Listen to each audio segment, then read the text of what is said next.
വെക്കുകയാണെങ്കിൽ പ്രധാനപ്പെട്ട ഒരു സമയമാണ്. അണുബാധ അടക്കമുള്ള സംഭവങ്ങൾ ഉണ്ടാകുമെന്ന് പറയുന്നുണ്ട്. അപ്പൊ അതിനെക്കുറിച്ച് എന്താണ് മാമിന് പറയാനുള്ളത്? ഇപ്പോ ഇത് നെഗറ്റീവായിട്ട് കാണേണ്ട ഒരു കാര്യമില്ല എന്ന് ഒരുപാട് പേര് വാദിക്കുന്നുണ്ട്. എങ്കിലും ഒരു ഗൈനക്കോളജിസ്റ്റ് എന്ന നിലയിൽ താങ്കൾ വീഡിയോ എങ്ങനെയാണ് കണ്ടത്? അതിനെക്കുറിച്ച് പറയാം. ഈ വീഡിയോ ശരിക്കും പറഞ്ഞാൽ നമ്മളിപ്പോ വെജൈനൽ ഡെലിവറിയുടെ മലയാളം എന്ന് പറയുന്നത് തന്നെ സുഖപ്രസവം എന്നാണ് പറയുന്നത്. പക്ഷെ അത് അനുഭവിച്ചവർക്കറിയാം അത് ഒട്ടും സുഖകരമായിട്ടുള്ള അനുഭവമല്ല.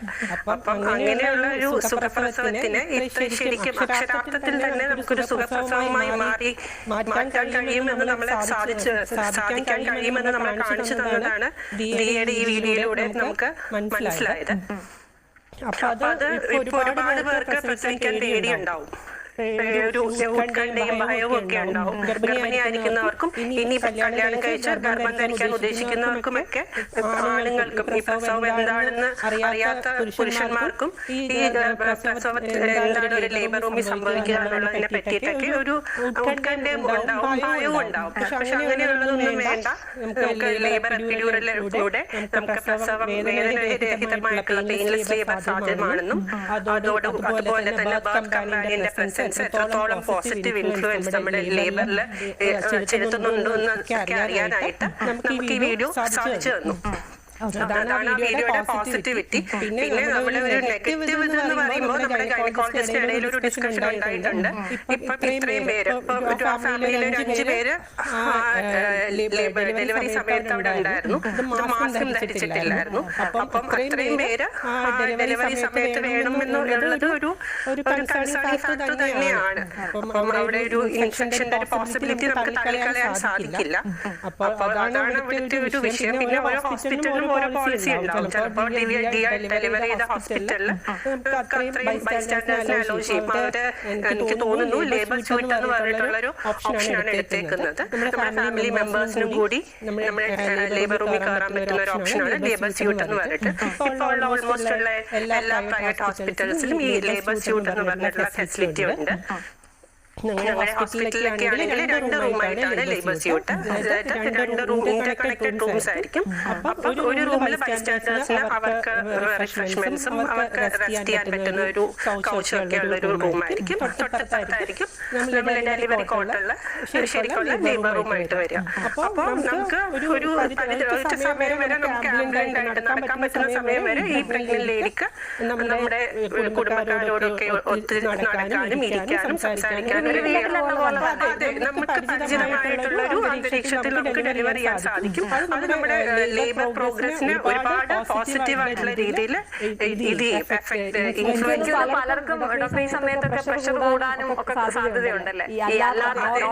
നോർമലി നമ്മൾ കേട്ടിട്ടുണ്ടല്ലോ പ്രസവ സമയമാകുമ്പോൾ അതുവരെ ഇല്ലാതിരുന്ന പ്രശ്നങ്ങളൊക്കെ ഉണ്ടാവുക, പേടി, ഒരു ഉത്കണ്ഠയൊക്കെ ഉണ്ടാവും. അപ്പൊ അതെല്ലാം മാറ്റാൻ പറ്റും. അതെ അതെ, നമുക്കൊരു പേടി, ഒരു ഭയം അതൊക്കെ വരുമ്പോഴേക്കും നമ്മുടെ പൾസ് റേറ്റ്, ബ്ലഡ് പ്രഷർ, നമ്മുടെ ഈ ബ്രീത്തിങ് ഇതെല്ലാം കൂടാനും അതുവഴി ബേബിയിലേക്കുള്ള ബ്ലഡ് ഫ്ലോയിൽ എഫക്ട് ചെയ്യാനും ഓക്സിജനേഷൻ എഫക്ട് ചെയ്യാനും ബേബിക്ക് ഡിസ്ട്രസ് ഉണ്ടാവാനൊക്കെ ഉള്ള ഒരു പോസിബിലിറ്റി ഉണ്ട്. അപ്പൊ നമ്മള് കംഫർട്ടായിട്ട് റിലാക്സ്ഡ് ആയിട്ടാണ് ഇരിക്കുന്നത്. ഇത്രയും പേരുടെ പ്രസൻസിൽ ഇരിക്കുന്നു, നമുക്ക് പെയിൻലെസ് ലേബർ ആണ് എന്നൊക്കെയുള്ളപ്പോൾ നമുക്കത് റിലാക്സ്ഡ് ആയിട്ടിരിക്കുന്ന ഒരു ഡെലിവറി എന്ന് പറഞ്ഞാൽ അത് തികച്ചും പോസിറ്റീവ് ആയിട്ടുള്ള ഒരു ഫാക്ടർ തന്നെയാണ്. ഈ ഒരു പ്രസവം കഴിഞ്ഞ ഒരുപാട് പേര് അങ്ങനത്തെ ആശുപത്രികൾ തിരക്കുന്നത് പ്രാണുള്ളതുണ്ടെന്ന് തോന്നുന്നല്ലേ സൗകര്യം?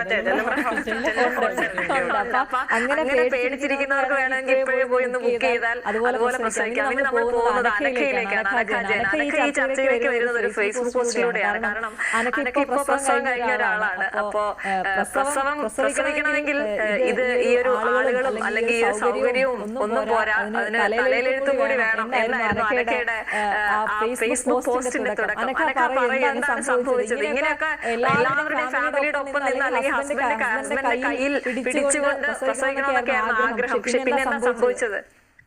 എന്റെ ആദ്യത്തെ ഡെലിവറി സാധാരണ ഒരു ഓൾഡ് സ്കൂൾ ഹോസ്പിറ്റലിൽ എല്ലാവരുടെ പോലെ ഒരു പ്രസവമായിരുന്നു. ലേബർ വാർഡ്, അത് കഴിഞ്ഞ് ഡെലിവറി റൂം, അങ്ങനെ ഒരു പ്രസവമായിരുന്നു.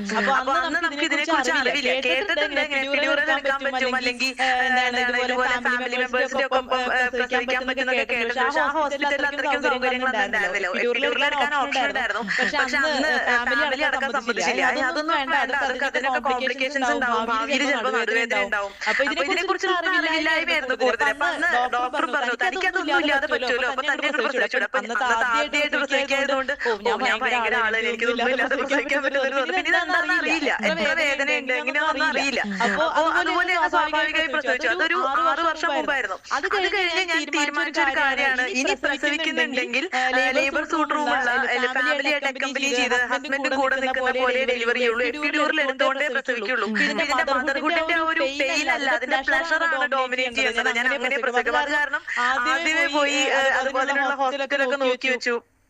എനിക്കിവിടെ അറ്റ്ലക്സിലായിരുന്നു, അപ്പോളോ അറ്റ്ലക്സിലായിരുന്നു കറുകുട്ടി ഡെലിവറി. പക്ഷേ വിചാരിച്ച പോലെ ഒന്നും ആയില്ല. ഞാൻ എല്ലാവരും ഉറങ്ങിക്കിടക്കുന്ന സമയത്ത് രാത്രി ഒരു 2:50 ലേബർ റൂമിൽ ഒബ്സർവേഷനിലിരിക്കുന്ന സമയത്ത് നാച്ചുറലായിട്ട് പ്രസവിക്കായിരുന്നു. ഇത് ഡെലിവറി എന്ന് പറയുന്നത് നമ്മൾ എത്രയൊക്കെ പ്ലാൻ ചെയ്താലും പ്ലാൻ ചെയ്ത പോലെ വരുന്ന ഒരു കാര്യമല്ല, അതിന് യോഗം കൂടി വേണമെന്നുള്ള എന്റെ ഇതായിരുന്നു. പക്ഷേ എപ്പിഡ്യൂറലിന്റെ മൂലം അല്ലെങ്കിൽ ലേബർ സൂട്ടിനെ കുറിച്ചൊക്കെയുള്ള കുറെ അപ്രിഹെൻഷൻസ് നിലനിൽക്കുന്നുണ്ടെന്നുള്ളത് എനിക്ക് നേരിട്ട് കൺഫ്രണ്ട് ചെയ്യാൻ പറ്റി. അപ്പൊ എനിക്കിപ്പോഴും തോന്നിയിട്ടുള്ള ഒരു കാര്യം ഇതാണ്, വേദന കൊണ്ടല്ല മദർഹുഡ് അല്ലെങ്കിൽ മാതൃത്വം തോന്നേണ്ടത്, അത് പ്ലഷർ കൊണ്ട് തന്നെയാണ്. കുട്ടി ഉണ്ടാകുമ്പോഴുള്ള പ്ലഷർ, അത് പെയിൻ അതിനെ മാസ്ക് ചെയ്ത് കളയാൻ അനുവദിക്കാതിരിക്കാൻ ടെക്നോളജി ഡെവലപ്പ് ചെയ്യുന്ന ടെക്നോളജികളെ ടാബൂസ് എല്ലാം മാറ്റി നിർത്തി നമ്മൾ ഉപയോഗിക്കുക തന്നെ വേണം. അത് യൂട്ടിലൈസ് ചെയ്താൽ തന്നെയാണ് നമ്മുടെ ലൈഫ് ബെറ്റർ ആവാൻ പറ്റുള്ളൂ. നമ്മുടെ ലൈഫ് ബെറ്റർ ആവാൻ വേണ്ടിയിട്ടാണ് അൾട്ടിമേറ്റ്ലി ടെക്നോളജി ഉപയോഗിക്കേണ്ടത്. പണ്ടൊരിക്കലും അനസ്തേഷ്യ കണ്ടുപിടിക്കുന്നതിന് മുൻപ് മെഡിക്കൽ പരീക്ഷണങ്ങൾക്ക് എല്ലാം വിധേയമായിട്ടുള്ള ഒരു സ്ലേവ് ലേഡി ഉണ്ടായിരുന്നു. അവരെ നേരിട്ട് ബോധത്തോടു കൂടി കട്ട് ചെയ്തിട്ടാണ് പല